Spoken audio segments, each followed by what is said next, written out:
సనాతన ధర్మం అంటే ఈ మనిషికి తెలుసా? ఫస్ట్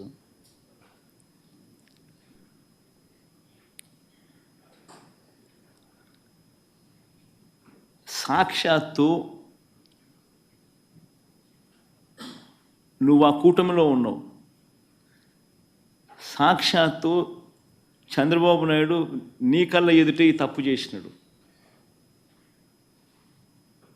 తప్పు అని నీకే కాదు, సామాన్యునికి 6 ఏళ్ల పిల్లోనికి కూడా కనిపిస్తూ ఉంది, నీతో సహా. మరి నీ కళ్ళ ఎదుటే కనిపిస్తూ ఉన్నప్పుడు, నీ కళ్ళ ఎదుటే వెంకటేశ్వర స్వామి ప్రతిష్టను తగ్గిస్తూ, వెంకటేశ్వర స్వామి లడ్డు విశిష్టతను తగ్గిస్తూ,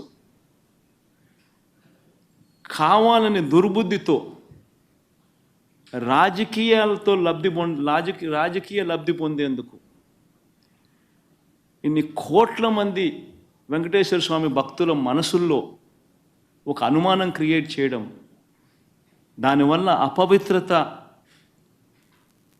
తిరుమల తిరుపతి దేవస్థానానికి, తిరుమల తిరుపతి లడ్డు విశిష్టతకు తగ్గిస్తూ జరిగినప్పుడు, అందులో నువ్వు కూడా భాగమై,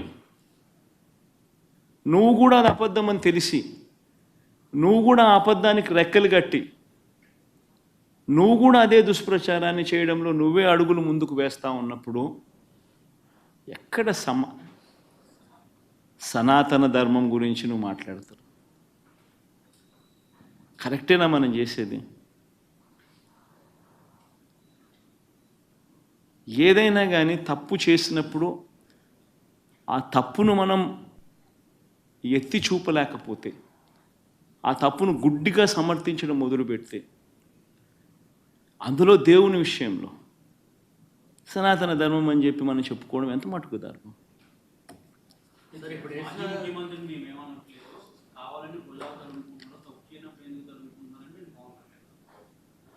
తప్పు చేయలేదు కాబట్టే గట్టిగా ఇవన్నీ ఆధారాలతో సహా చూపిస్తూ ఉన్నారు. నేను చెప్పినట్టు కాదు, చంద్రబాబు నాయుడు మాట్లాడిన మాటలు స్వయంగా వాళ్ళ టీటీడీ ఈవో మాట్లాడిన మాటలే ప్లే చేస్తుంది. తిరుమల తిరుపతి దేవస్థానంలో దశాబ్దాలుగా ఉన్న ప్రాక్టీస్ ఏదైతే ఉందో ఆ ప్రాక్టీస్ను చూపించాము. ఒక రోబస్ట్ ప్రక్రియ తిరుమల తిరుపతి దేవస్థానంలో ఉంది అన్నది మనం గొప్పగా చెప్పుకోవాల్సింది పోయి,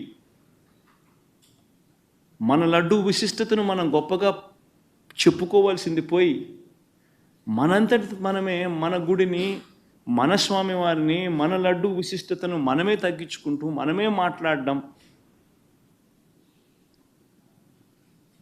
ఒకవైపు నా మాటలన్నీ మాట్లాడుతూ మనమే సనాతన ధర్మం అనడం ఏ రకంగా ధర్మం అది? చంద్రబాబు ఎంటర్ తర్వాత ఇంత వివాదం చెందగింది కాబట్టి ఇప్పుడు సుప్రీంకోర్టు వేసిన సిట్టు చంద్రబాబును కూడా ప్రశ్నించాల్సిన అవసరం నాకు. సుప్రీంకోర్టు ఇంత ఆక్షేపణ చేసిన నేపథ్యంలో చంద్రబాబు నాయుడు అనే వ్యక్తి తాను వేసిన సిట్టును కూడా రద్దు చేసిన నేపథ్యంలో చంద్రబాబు నాయుడు అనే వ్యక్తి నిజంగా తప్పు చేశాడు అనేది రుజువవుతూ ఉంది, కనిపిస్తూ ఉంది.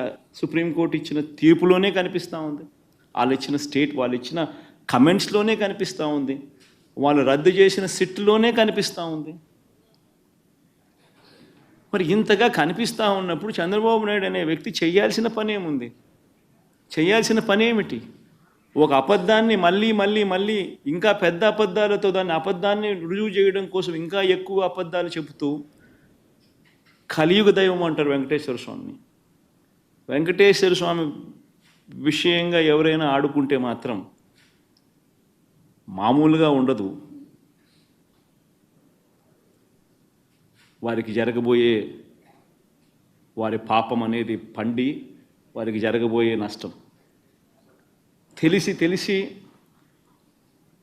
వెంకటేశ్వర స్వామితో ఆడుకుంటా ఉన్నారు.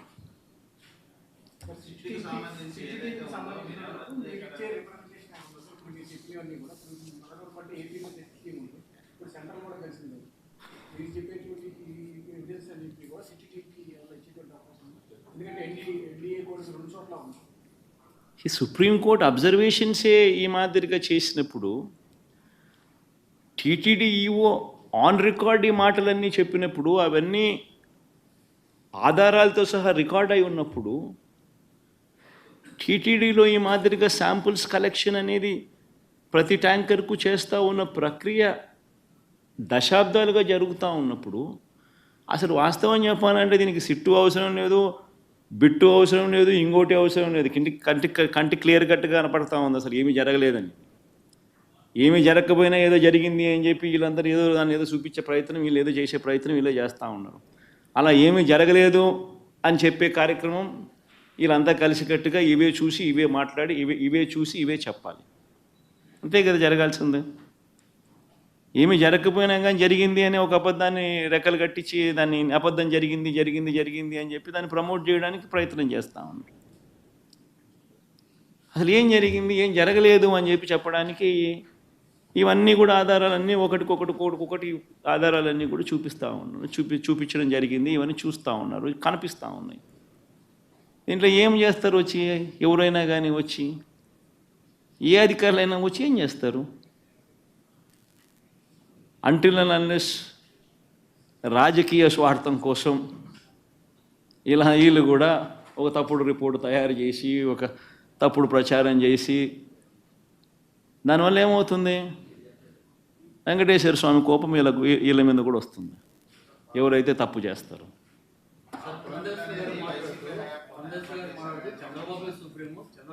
నేను ఇంగ్లీష్లో మాట్లాడాను. ఒక్క నిమిషం ఇంగ్లీష్లో నుంచో మాట్లాడతాను. 2 నిమిషాలు మళ్ళీ కమ్యూనికేట్ అయిపోతే నేషనల్ మీడియాకి కూడా ఒకసారి కూడా రైట్ కైండ్ ఆఫ్ మెసేజ్ కూడా ఒకసారి పంపించినట్టు అవుతుంది.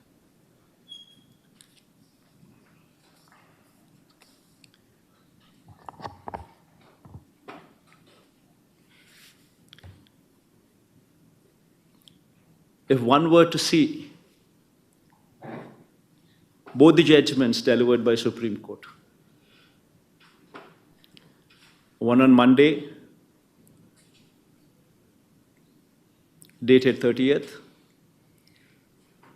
and the other today. And also, if one were to observe the comments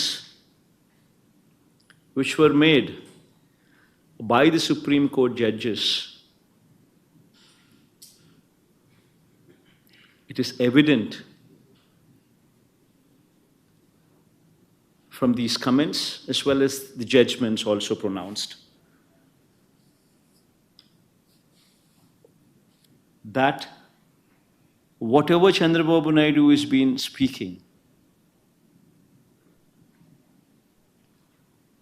Supreme Court categorically reprimanded Chandrababu Naidu